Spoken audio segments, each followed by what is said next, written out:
بسم اللہ الرحمن الرحیم. خواتین و حضرات، یہ خصوصی پروگرام بسلسلہ شہادت حضرت علی کرم اللہ وجہہ آپ کی خدمت میں پیش کیا جا رہا ہے. آج 21 رمضان یوم شہادت حضرت علی. اس حوالے سے ہم نے سوچا کہ یہ خصوصی پروگرام آپ کی خدمت میں پیش کریں. ذات گرامی حضرت علی کی کسی بھی مسلمان کے لیے تعارف کی محتاج تو نہیں ہے.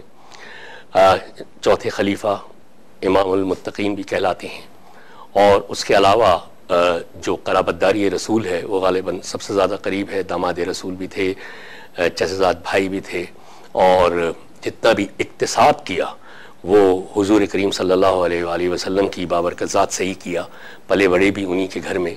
اور حضرت علی کا خود یہ قول ہے کہ میں رسول اللہ صلی اللہ علیہ وآلہ وسلم کے پیچھے اس طرح چلتا تھا جیسے اونٹنی کا بچہ اپنی ماں کے پیچھے چلتا ہے. میں نے تمام تر اکتساب علم بھی حضرت محمد مصطفیٰ صلی اللہ علیہ وآلہ وسلم سے کیا. چنانچہ حدیث نبوی بھی ہے کہ انا مدینۃ العلم و علی بابہا، میں علم کا شہر ہوں اور علی اس کا دروازہ ہیں. یہ قدر و منزلت حضرت علی علیہ السلام کی. اس کے علاوہ علم جو کہ ایک بنیادی اساس ہے اور مومن کی گمشدہ میراث ہے، علم کے حوالے سے جتنا کچھ لکھا جا چکا ہے یا جتنا کچھ خود حضرت علی نے فرمایا وہ غالباً کتابوں کی کتابیں اس پر سیاہ ہو چکی ہیں اور لوگوں نے پڑھا بھی ہے اس کو. اور حیران یہ ہے کہ تاریخ عالم میں یہ واحد شخصیت ملی لوگوں کو جس میں شجاعت اور علم یکجا ہو گئے.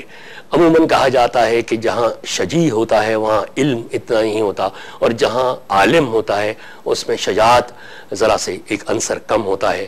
لیکن مفسرین نے بھی لکھا، مدبرین نے بھی یہ کہا، اور تمام دنیا کے دانشوروں نے یہ کہا کہ یہ واحد ایسی شخصیت حضرت علی کرم اللہ وجہہ کی ہے کہ جس میں علم اور شجاعت کمال خوبی سے یکجا ہو گئے. گفتگو کو میں آگے بڑھاتا ہوں. اسٹوڈیو میں میرے ساتھ آج موجود ہیں معروف دانشور ہیں، تجزیہ کار ہیں، جناب مقتدیٰ منصور صاحب. ان سے ہم گفتگو کریں گے. مقتدیٰ صاحب بہت شکریہ تشریف لانے کا. جیسے میں نے عرض کیا کہ مدبرین نے یہ کہا کہ حضرت علی کرم اللہ وجہہ کی ذات اقدس وہ ایک واحد ذات ملتی ہے کہ جس میں علم اور شجاعت کا جو کمبینیشن ہے وہ ایک کمال درجے کا ہے کہ ایسی کوئی دوسری شخصیت تاریخ عالم میں نظر نہیں آ رہی ہے. گفتگو یہاں سے شروع کرتے ہیں. شکریہ انجم صاحب، آپ نے بالکل بجا فرمایا. بلکہ میں اس سے بڑھ کر بات کروں گا کہ ان کی شخصیت ہمیں ہمہ جہت نظر آتی ہے. یعنی شجاعت اور علمیت کے دو پہلوؤں کے علاوہ عالم ضروری نہیں کہ مدبر بھی ہو، لیکن جو تدبر ہمیں علی کی ذات میں نظر آتا ہے اور جس مدبرانہ انداز میں انہوں نے معاملات کو سلجھایا اور جو انہوں نے جن معاملات کی نشاندہی کی، وہ معاملات آج 1400 برس گزرنے کے بعد بھی اپنی جگہ پر ان کے جو فیصلے تھے اٹل ہیں. دوسری بات یہ کہ انہوں نے اس وقت جو اصول اور جو ضابطے اور جو بعض نظریات پیش کیے جنہیں آج کی سائنس ثابت کرتی ہے کہ وہ بعین ہی جو کچھ کہا گیا وہ بالکل سائنس کی تمام فارمولوں پر، تمام کلیوں پر پورے اترتے ہیں. عام طور پر یہ ہوا ہے کہ جو فلاسفہ نے ماضی میں کہا اس میں بہت کچھ ثابت ہوا، لیکن ضروری نہیں کہ وہ کلیتاً ثابت ہو سکے. تو ہم یعنی یہ شجاعت اور عالمانہ خصوصیت تو بدرجہ اتم موجود تھی، لیکن ان کی شخصیت ایک ہماگیریت لیے ہوئے تھی. یعنی جس پہلو پر بھی جائیں آپ، وہاں پر آپ کو ایک تکمیل ملتی ہے، ایک ذات کی تکمیل ملتی ہے، اور اس سے آگے آپ کو یعنی خلا نہیں ہے کہ آگے آپ اس کے چیزوں کو بھر سکے. تو یہ ایک بنیادی اس شخصیت کے اندر ایک اہم چیز نظر آتی ہے.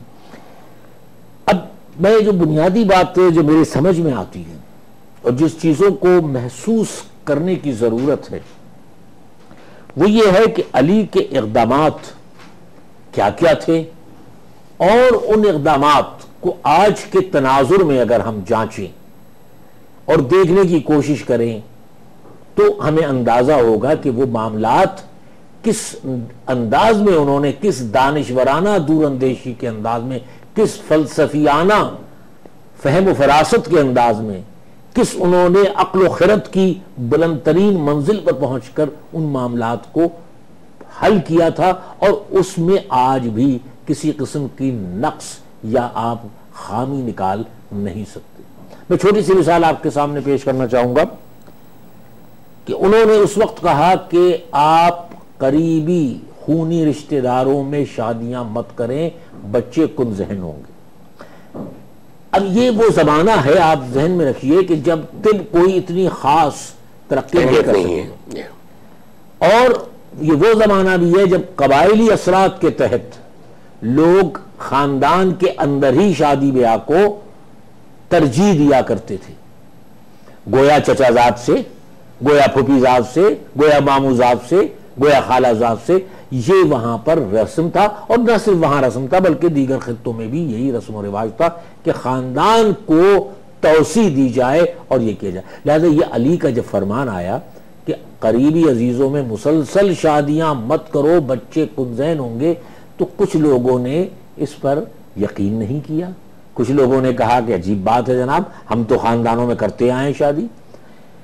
لیکن جب آپ نے دیکھا کہ جب جینیٹکس کا دور آیا، جنیات کا علم آیا، اور اس نے ثابت کیا کہ 7 پشتوں تک ایک چھوٹا سا جین ہے، اس کے اثرات برقرار رہتے ہیں، اور اس نے بھی یہی لفظ الفاظ کہے جو حضرت علی آج سے 1400 سال پہلے کہہ گئے تھے کہ آپ اگر مسلسل انہی جینیٹک آرڈر کے اندر شادی بیاہ کرتے رہے تو جس کی وجہ سے ان میں ہوموجینٹی پیدا ہوتی ہے، جس کی وجہ سے ذہانت کی سطح مسلسل گرتے ہوئے کنذہن بچے پیدا ہونے لگتے ہیں، اور اگر جینز جو ہے وہ کراس ہوں گے، ہیٹروجینیس ہوگا، تو ہیٹروجینیس میں ذہانت ہوگی۔ یہ قول آج ثابت ہو رہا ہے جینیٹکس میں، جو کہ 1400 برس پہلے حضرت علی کہہ گئے تھے۔ اچھا، اس کے علاوہ بھی پولیٹیکل سائنس میں جو انہوں نے، یعنی اس حوالے سے ماڈرن ڈیز میں اسے آپ کہہ لیجیے پولیٹیکل سائنس، علم سیاسیات ہے یا گورننس ہے، ایڈمنسٹریشن ہے، وہ مالک اشتر کے نام ایک خط جو مجھے یاد آیا، میں وہی آپ سے جو انہوں نے، جو وہ مصر کے گورنر بنا کے بھیجے گئے تھے، اور وہاں ایک خط لکھا تھا انہوں نے تمام شاہدین اور تمام جو وہ ہیں۔ میں ایک مثال اور دیتے ہوئے آگے بڑھوں گا، وہ یہ کہتے ہیں، اس کے بعد اسی پر آؤں گا، کیونکہ گورننس آج سب سے بڑا ایشو ہے اس ملک کے اندر، اور گورننس کو ہی ہمیں فوکس کرنا چاہیے۔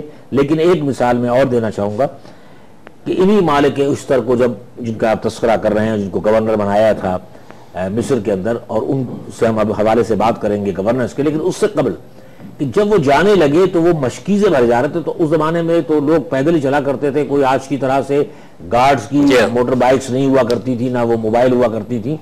تو حضرت علی گزرے تو دیکھا کہ مشکیزیں بھر جا رہے ہیں پانی کے، تو حضرت علی نے پوچھا کہ اے مالک اشتر، یہ کتنے مشکیزیں کاہے کے لیے بھر جا رہے؟ کہا صاحب میں وہاں لے کے جاؤں گا، سنا ہے کہ پانی نیل کا بھاری ہوتا ہے، جو میرے لیے شاید ہضم نہ مجھے موافق نہ ہو۔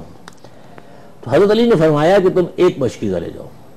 تو انہوں نے ان کی طرف حیرت سے دیکھا، انہوں نے ایک مشکیزہ آپ تو مجھے بھیج رہے ہیں کافی طویل عرصے کے لیے، کیونکہ اس سے پہلے یہ ڈائلاگ ہوا تھا کہ تمہیں بار بار نہیں آنا ہے، تمہیں وہاں ٹھہرنا ہے، اور وہاں پر جو ہے ٹھہر کر وہاں کے لوگوں کی دادرسی کرنی ہے۔ تو یہ بات ہو چکی تھی، تو انہوں نے کہا کہ حیرت سے دیکھا کہ جب ایک مشکیزے میں اتنا طویل عرصے کیسے رہوں گا؟ تو انہوں نے کہا دیکھیے، جس مٹکے میں آپ ڈالیں گے جتنا پانی نکالیں بقدر اتنا ہی پانی اس کے اندر ڈال دیں، تاکہ مقامی پانی ڈال دیں، تو اس کا جو پوٹینسی ہے وہ برقرار رہے۔ وہی لا آف پوٹینسی جو ہومیوپیتھک کی جو بنیاد ہے، آج ہاں علاج بالمثل کا نام بھی دیا جاتا ہے۔ آپ یہ دیکھیے کہ ان کے 1200 سال کے بعد 200 سال قبل ہومیوپیتھک کا اسی بنیاد کے اوپر اصول قائم۔ اب آپ مالک اشتر کا چونکہ آپ نے معاملہ چھیڑا، وہ خط تو ایسا کمال کا ہے کہ تمام لوگ اس بات پہ متفق ہیں کہ گڈ گورننس کا اس سے اچھا خط جو ہے یا اس سے اچھے جو اصول ہیں وہ متعین نہیں ہو سکتے تھے، جس میں آپ ہی کی بات کو آگے بڑھا رہا ہوں۔ ایک کمال کا نقطہ جو مجھے یاد آیا وہ یہ تھا کہ اپنی مشاورت میں، حکومت کرنے میں، کسی تاجر کو، بزنس مین کو، سرمایہ دار کو شامل مت کرنا، کیونکہ اس کا جو مفاد ہے وہ ایک بڑا مخصوص مفاد ہوتا ہے اور وہ ملکی مفاد نہیں ہو سکتا۔ اور بھی کافی انہوں نے، میں اس پہ آ رہا ہوں کہ حضرت علی نے جب یہ وہ پہنچ گئے تو وہاں ایک خط لکھا انہیں، اور اس میں کچھ اصول متعین کیے. وہ اصول آج میں کیونکہ آج کا نوجوان دیکھ رہا ہے تاکہ میں آج کی ٹرمینالوجی آج کی اصطلاحات میں بات کروں گا. انہوں نے کہا شفافیت برقرار رکھنا, ٹرانسپیرنسی. بالکل, کیونکہ میں اگر وہ پرانی لینگویج یوز کروں گا جو انہوں نے کہی تھی تو پھر وہ بات آج تک کنوے صحیح. مطلب یہ تھا ان کا کہنے کا کہ جو تمہارا اقدام ہو وہ اقدام اتنا شفاف ہو اور وہ لوگوں تک وہ بات پہنچ رہی ہو, لوگوں تک اس کے اندر معاملات سامنے آ رہے ہوں کہ تمہارا اقدام کے بارے میں لوگ جانچ پڑتال کر سکے, یعنی احتساب بھی ہو سکے اور وہ بالکل واضح ہو. یہ نہ ہو پوشیدہ کوئی چیز اس کے اندر, کوئی اقدام ایسا نہ ہو کہ جو پوشیدہ ہو. عدل کو مد نظر رکھنا اور ہر ایک کے ساتھ بلا تخصیص اس کا عقیدہ, اس کا مذہب, اس کا نظریہ, اس کو انصاف فراہم کرنا. گویا انہوں نے ہمادینیت کی بات کی کہ لوگوں کے ساتھ اس بنیاد پہ نہیں کہ یہ مسلمان ہے تو اس کو یہ حقوق حاصل ہوں گے, یہ غیر مسلم ایسے نہیں, یعنی شہری ہونے کے ناطے. اور یہ آپ دیکھیے کہ شہریت کا جو اصول ہے وہ اس وقت مسا کر دیے جو بعد میں آپ کے یہاں شہریت کی بات آتی ہے. اسی طرح انہوں نے جو بات کی جو آپ نے کہا کہ کن کن لوگوں کو آپ نے اپنی مشاورت میں رکھنا ہے, انہوں نے واضح طور پر کہا کہ آپ تاجروں کو اپنے ساتھ نہ رکھنا. اب اس کا کیا حکمت تھی؟ اس کی بنیادی حکمت یہ تھی کہ تاجر طبقہ اس کی سرشت میں اجلت ہوتی ہے اور منافع ہوتا ہے.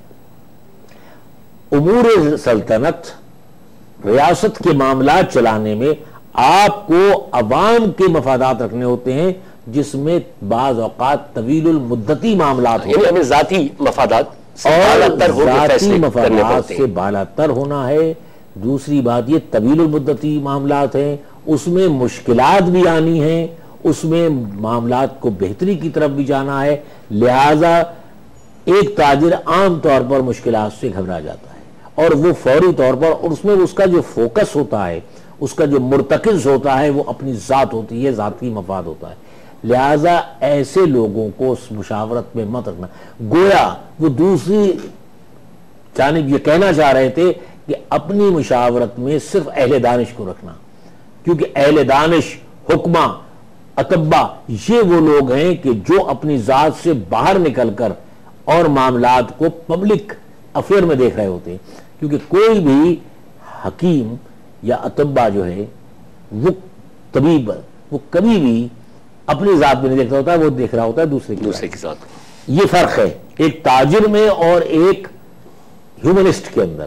یہ جتنے پیشے ہیں ہیومنسٹ. اسی طرح ایک فلسفی, ایک مدبر, وہ اپنی ذات سے باہر پورے معاشرے کے اندر ایک تبدیلی کا خواہاں ہوتا ہے. تو علی کی نظریں جو ہے وہ اس جانب ہیں.